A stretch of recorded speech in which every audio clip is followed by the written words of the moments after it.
السلام علیکم ورحمۃ اللہ وبرکاتہ۔ قال رسول اللہ صلی اللہ علیہ وسلم نیت المؤمن خیر من عملہ۔ فرمان مصطفیٰ صلی اللہ علیہ وسلم، مسلمان کی نیت اس کے عمل سے بہتر ہے۔ میرے پیارے بھائیوں، ہماری نیت اچھی ہونا چاہیے، ٹھیک ہونا چاہیے۔ بغیر اچھی نیت کے کسی بھی عمل خیر کا ثواب نہیں ملتا۔ صحیح البخاری میں ایک حدیث ہے، اس میں ایسا ہے، حضور اکرم صلی اللہ علیہ وسلم نے فرمایا، انما الاعمال بالنیات، تمام اعمال کا در و مدار نیت پر ہے۔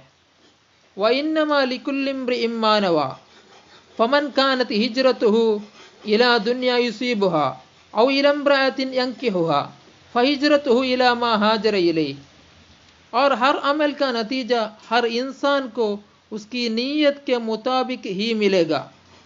پس جس کی ہجرت دولت دنیا حاصل کرنے کے لیے ہو یا کسی عورت سے شادی کی غرض ہو، پس اس کی ہجرت انہی چیزوں کے لیے ہوگی جن کے حاصل کرنے کی نیت سے اس نے ہجرت کی ہے۔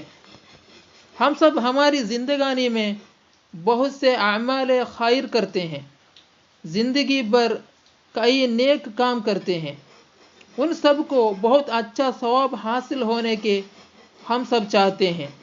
اس لیے نیت چاہیے، جتنی اچھی نیتیں زیادہ اتنا ثواب بھی زیادہ۔ اس سے نیت اچھی ہونا چاہیے۔ یہ ویڈیو دیکھنے کے بعد دوسروں کو یہ ویڈیو دیکھنے کی ترغیب دلائیں۔ السلام علیکم ورحمۃ اللہ وبرکاتہ۔